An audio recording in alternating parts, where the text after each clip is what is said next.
formation of 418 Squadron. As Mayor of the City of Edmonton, I, Jan Reimer, take pleasure in reaffirming the special relationship that exists between the Squadron and the City. On March 28, 1944, 418 Squadron was adopted by resolution of Mayor Fry and City Council as recognition of the inordinate number of Edmontonians and Northern Albertans who served his rank during the dark days of the Second World War. This bond has grown stronger in the near half-century which has followed. We have given dedicated and loyal service to Canada and to this city for half a century and remain an integral part of our community. May it remain so. Des fonctions de recherche et de sauvetage depuis 1960. Le lieutenant-colonel Jim Gillespie, commandant du 418e escadron, accompagne le lieutenant-gouverneur de l'Alberta au cours de l'inspection cet après-midi. L'aide de camp du gouverneur et de l'Alberta et le capitaine.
Ladies and gentlemen, that concludes this afternoon's 50th anniversary parade. We would like to invite you to join us inside the hangar for refreshments and to view the ground displays. Thank you again for your attendance today.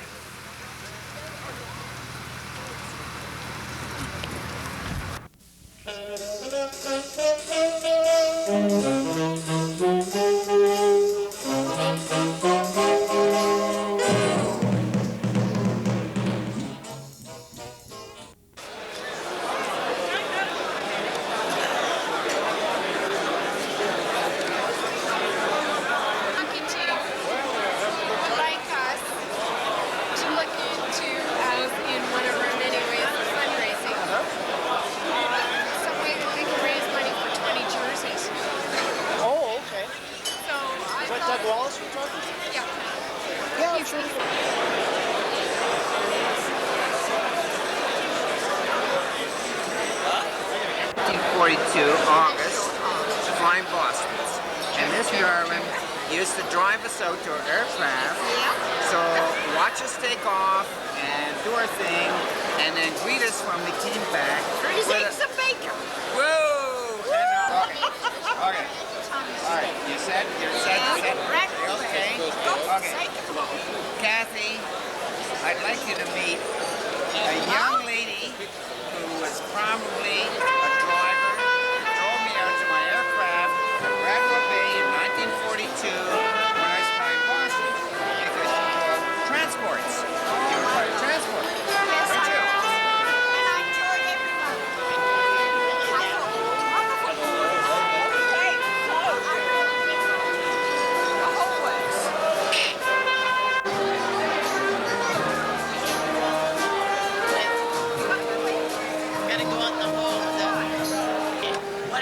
that John was not here to enjoy this wonderful celebration. He is, yeah. That's why I've come all the way from New Zealand to speak with him and for all of us. There we were. Don't take this guy's picture because, you know, the lights from before it, you know, he was coming in from that angle.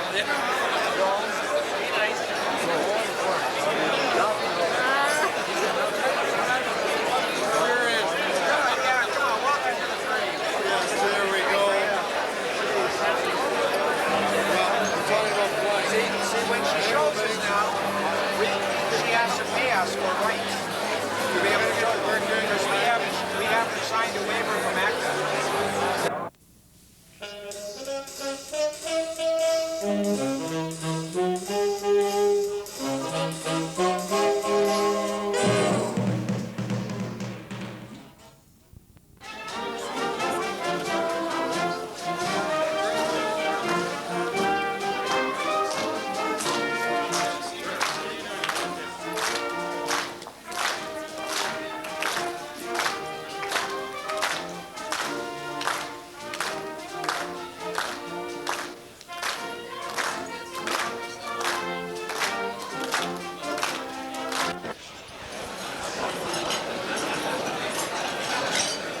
Since the band is not going to return after the bake, there's a little chore we want to take care of before they leave.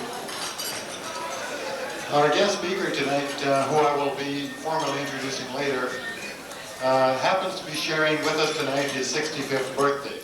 So how would you all like to rise and join me with in wishing Alec a very happy birthday? Maestro.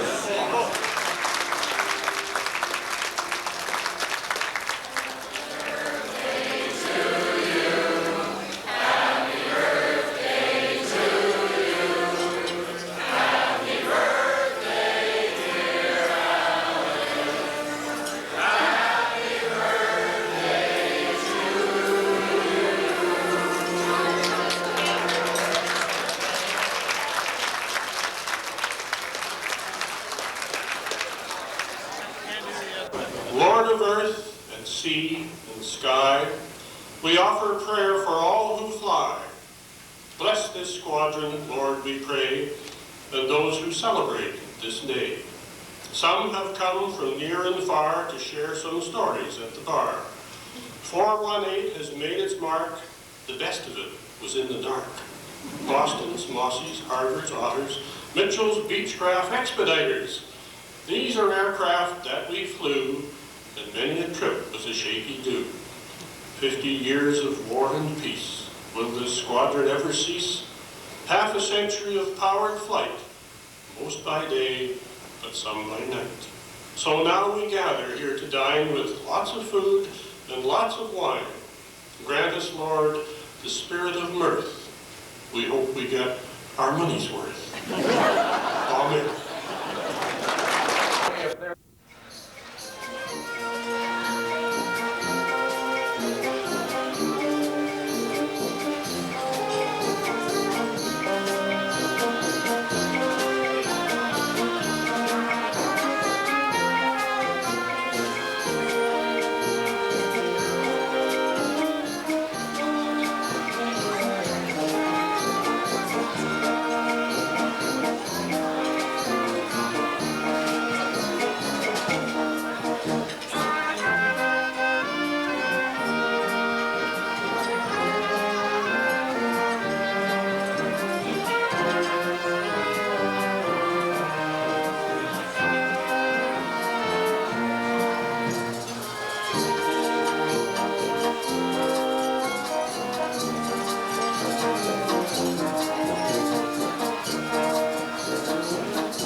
As one of the Squadron ground pounders, it gives me great pleasure to introduce to you our guest speaker tonight, as he is another of our kind.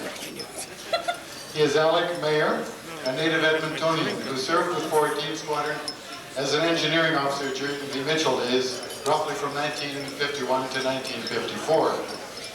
He's a civil engineer who, in his own words, tried somewhat unsuccessfully to make a living that way for about 10 years, and eventually traded the slide rule for the quill.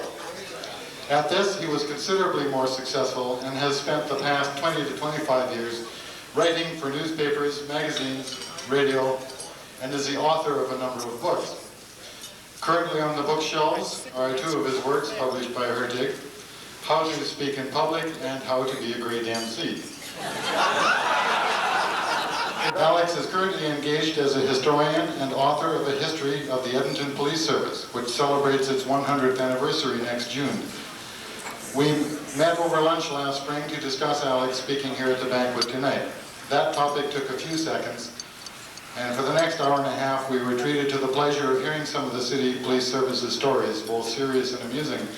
And I can promise that I will be one of the first in line when that book hits the bookstores. So please join me in welcoming our guest speaker tonight, Mr. Alec Mayer.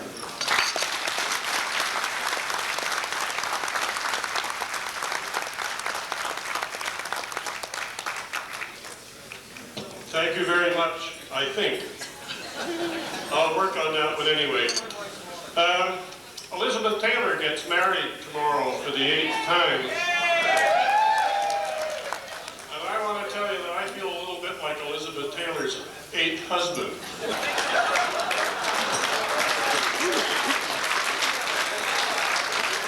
I wanted to say a little something about the MC too. It's been very interesting. It's the first time I have ever worked with a master of ceremonies who took French lessons from John Diefenbaker.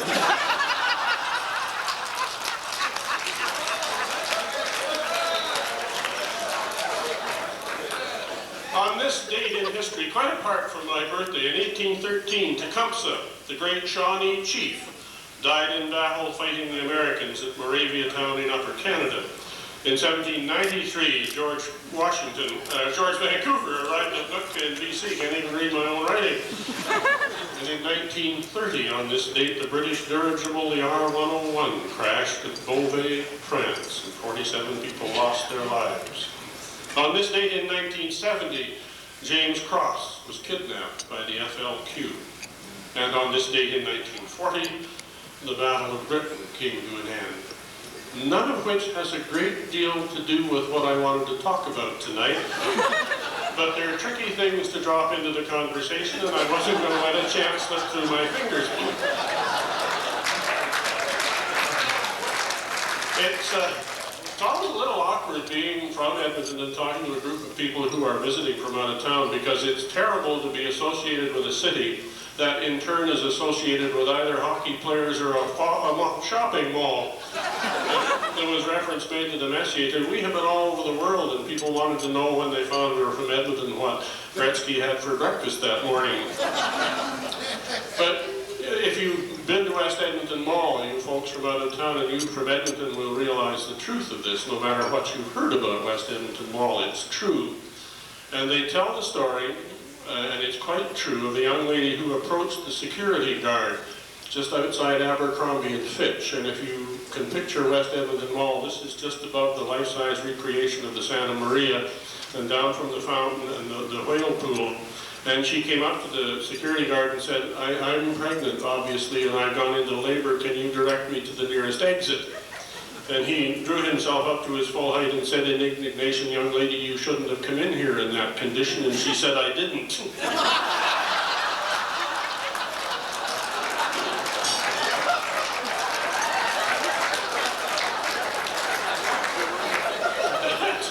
That's West Edmonton Mall. I was going to tell you this one, but it's true. Virtually all of these stories are basically true. I was asked to do an after-dinner thing for a group, the Canadian Manufacturers Association, and it was held at the hotel, the funny hotel at West Edmonton Mall, which has done more with brass and mirrors than any other architectural structure in the world. And they have theme suites, you know, and the president of the Canadian Manufacturers Association was here from Montreal. Every word of this is true, and when he came to the dinner that night, he had a nasty bandage over one eye, and they had booked him into the trucker's suite. And he had fallen out of bed, and he cut his eye. And when he got back to Montreal, he was going to have to tell his wife that he cut his eye when he fell out of bed, and she was going to say, "Where was your bed?" And he was going to say, "In the back of a half-ton truck." And she was going to say, "Where was the half-ton truck?" And he was going to say, "In my hotel room." And she was never going to let him come to Edmonton ever again. But I've had a happy time putting a few thoughts together in order that we might get aid to digestion, you and I, rather than a great deal of food for thought. And realizing that I'm the only thing that stands between you and your next drink, I will follow the 3 fundamental rules of any public speaker. I will stand up, speak up, and shut up. And one of the reasons I'm fairly happy about the fact that I'm with you tonight is that you're a good, comfortable group to talk to. Now, I'm, as was explained, an engineer. I don't hold this up as a great mark of distinction, but it was in late May of this year, May the 29th to be exact, when I became part of the 1991 annual conference of the Canadian Society of Civil Engineering, when they met in Vancouver. And I had been asked to deliver a paper on the history of engineering in Alberta, and I approached the whole exercise with some apprehension. I had been historian in residence for the Alberta Engineers during 1987. This was their centennial year, and I never really mastered the name of the organization that had retained me. It was the Association of Professional Engineers, Geologists, and Geophysicists of Alberta. And I kept telling them, that's not a title, that's a sobriety test. And engineers take themselves so seriously.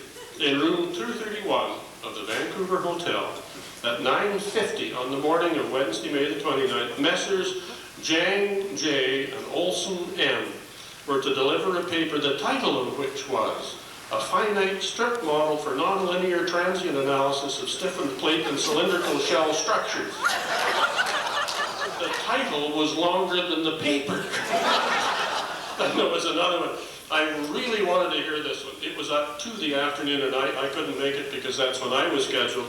The title of this paper was "Earthquake-Induced Sloshing in a Rigid Circular Tank." And I had this vision of a couple in a hot tub. Oh, you're way ahead.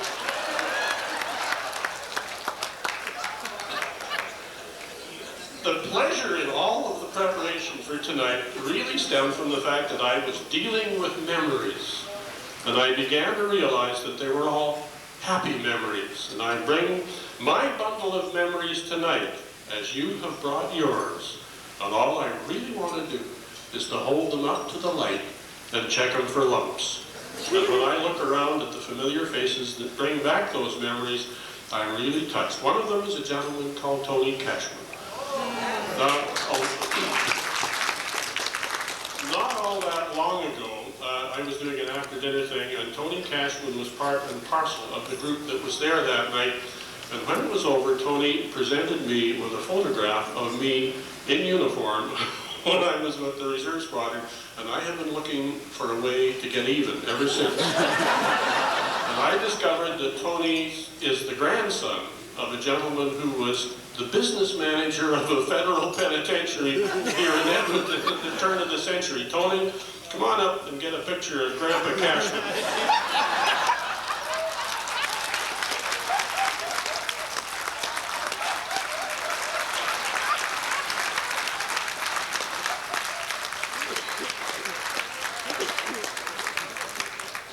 Add that to the family album.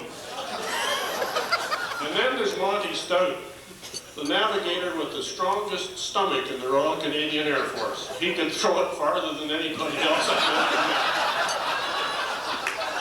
met. The great romanticist, when he and Enid were married, I bet you don't know this, he took Enid on their honeymoon in the upper berth of a train. How romantic can you get? And you may not know it, but Monty is possibly the only aircraft navigator who ever taxied across the North Atlantic.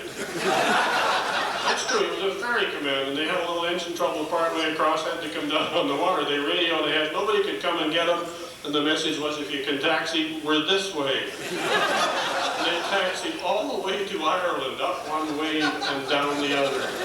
And up one wave and down the other. But Monty has a trampoline tummy. I remember Enid talking about how easily Monty gets seasick. She said Monty gets seasick when he farts in the bathtub.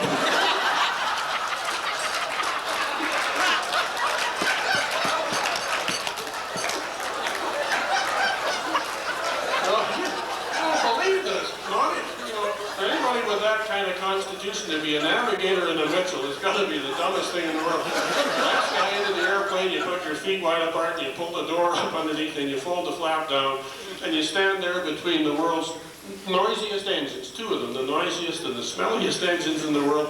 You turn around and face backwards, and then you start to navigate. There was one trip when Marty went through every throw-up cart in the whole airplane. He folded up his Edmonton sheet into a paper hat and threw up in that. He really did. The memories kept flooding back. If you'll pardon the play on words. There are the memories, of course, that you're not supposed to talk about. It was the morning we woke up at the summer camp at Gimli, when Ernie Holmgren had the bright idea that it was time everybody else was up, and this Mitchell flew between the barrack blocks. But then we don't talk about that. And I've often wondered if they ever got the smile off Ernie's face. Everyone here brings their own little basket of memories tonight. The more I thought about this, the 50th reunion, the more I realized that the memories hinge around the people. And when I sat down to put these thoughts together, I was remembering people, and I was remembering places. For me, the places were in Canada, because I was attached to the squadron here in Canada. But through it all, and I'll bet it's the story of everyone here tonight, the people are spliced with the places, and together they make up the memory. And I have to admit, too, that the whole thing was touched with more than a little irreverence. I remember Douglas Bader addressing the reunion in Winnipeg when he reminisced about his arrival on the RCAF station when he took over his first command of a Canadian squadron. And he said that night when he walked into the ready room, it wasn't so much that he expected the men to snap to attention, but they might at least have lowered their comic books. And this touch of irreverence stems in part from the fact that when I joined the squadron, I was commissioned as a pilot officer. And I very quickly learned that a pilot officer in the Reserve Air Force has all the organizational clout of a bag boy at Safeway. But I was militarily ambitious. And I'll tell you how ambitious I was. The senior engineering officer was Squadron Leader Bill Doe. And his day job was as a student in dentistry at the University of Alberta. And Bill was looking for a patient upon whom he could practice. And I was so damn ambitious, he asked me and I agreed. Have you ever been the first patient of a dentist? Now you go, you sit there and he straps this thing, and I would have been all right if when he was assembling the hypodermic needle, he hadn't propped the instruction book up on the tray. And he didn't stop there. He went on to explain that the instructor had told him to stick their finger in the corner of the patient's mouth and to tug just as they jabbed the needle through the skin. He said that distracts the patient. Well, there were two fundamental things wrong with that. I knew what he was doing, and Bill Doe was the most uncoordinated son of a gun. He would tug and he'd jab and he'd tug and he'd jab. No dentist should ever say oops when he's working. I'm going to track him down. But it all worked anyway. I got my teeth fixed and I made flying officer. It's the people memories that came flooding back. There was the summer camp at Abbotsford. And Flight Sergeant Blackwood, I don't think Blackie is here tonight. Is that right? Oh, I didn't think so, because Blackie would have aged a little more than this. There was one night during the summer camp when they decided to taste test American beer. And before you can taste test American beer, you have to taste test Canadian beer. So they ran through all the brands in the mess, and then they got in the car, and they were going to drive down and try a little Rainier and a little Schlitz, and they got slightly lost. And they saw the border crossing and pulled up and said hi, but they had come at it from the wrong side. I wondered somehow if they ever got their car back. And there was a little fellow called Jerry Gaynor. Remember him? He was a petroleum engineer by craft, but he was the armament officer on the weekend. He was about 5 foot nothing and a bundle of nerves, and there was this Sunday, and the Mitchell had come back from the Dundurn Range with a bomb hung up. And somebody explained to Jerry what, as armament officer, he was expected to do. And Jerry raised the expression, "What, who, me?" to an art form. There were other people memories too. I sat one evening not long ago, and I got out a bundle of mail that I've had in my desk for a number of years, and I read through them, and there is one from Sergeant N.L. Reed. And one of them, Norm explained why the English drink so much tea. It is, he said, because they've tasted their own coffee. And there was another one from Sergeant N.L. Reed, 40 Squadron, RAM. And Norm and Tom Bradshaw and their Wellington and the rest of the crew were by that time in Italy.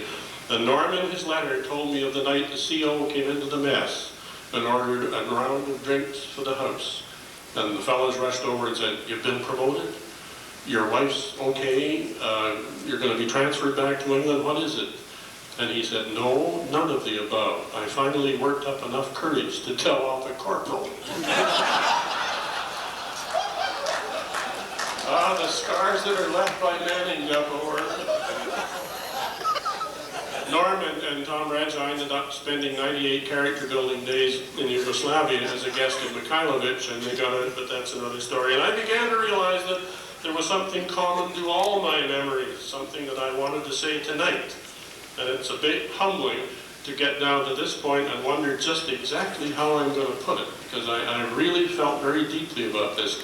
Everyone here tonight is part of a 50-year-old story that has had an impact on your lives and your family's lives and the lives of those around you. And you begin to wonder sometimes, is it worthwhile trying to get people to listen to the story behind your story and to listen to what you're really saying? Well, I've mentioned to my dinner companions that here in Edmonton I am a member of the Edmonton Burns Club. This is a small group of about 24 fellows who each year host the annual Burns Supper on the 25th of January. We are the only organization in the world which holds 11 meetings a year in order to plan the 12th. And at the end of each business meeting, we are rather prone to gather around the piano, and there are readings from Burns, and we sing the old Burns songs. And we always make, as part of the program, Loch Lomond. And you know, we are standing there at the piano in a variety of states of self-induced illness and relaxation, and we belt out the lyrics that everybody knows. You take the high road and I'll take the low road. You bang your glass down on the counter and it's just great. But how many have ever stopped and listened to the story behind the story of the lyrics to that song, because they tell the story of the two Scottish soldiers who were taken captive by the English in the border war. And they were very quickly tried by the English and found guilty, and they were sentenced. And one of them was to be executed in the morning, and the other was to be set free. And the English, in a final touch of psychological war, told them which one they were going to execute in the morning and which one they were going to set free. And then they locked them up in the same cell to spend their last night together. In Scottish folklore, there are two ways to get from point A to point B. There is the high road, the road taken by the horseman or the pedestrian or the vehicle. And there's the low road, the road of the spirit. And the lyrics to that song are sung to his buddy by the Scottish soldier who knows that he's going to die in the morning. And he says to his friend, "You take the high road, and I'll take the low road, and I'll be in Scotland before you, though me and my true love will never meet again on the bonny, bonny banks of Loch Lomond." So yes, it does make a difference if you can get people to slow down and listen to your story and the story behind the story that they think they've heard before.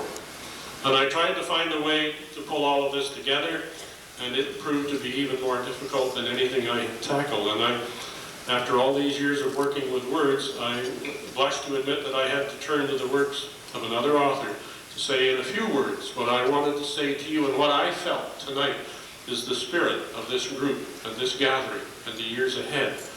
And I'm very fond of saying that the gentleman overcame two tremendous hurdles. First of all, he was from Calgary, And secondly, he was a newspaper man. But his name, believe it or not, was Bob Edwards, and he wrote a great many interesting things over his lifetime.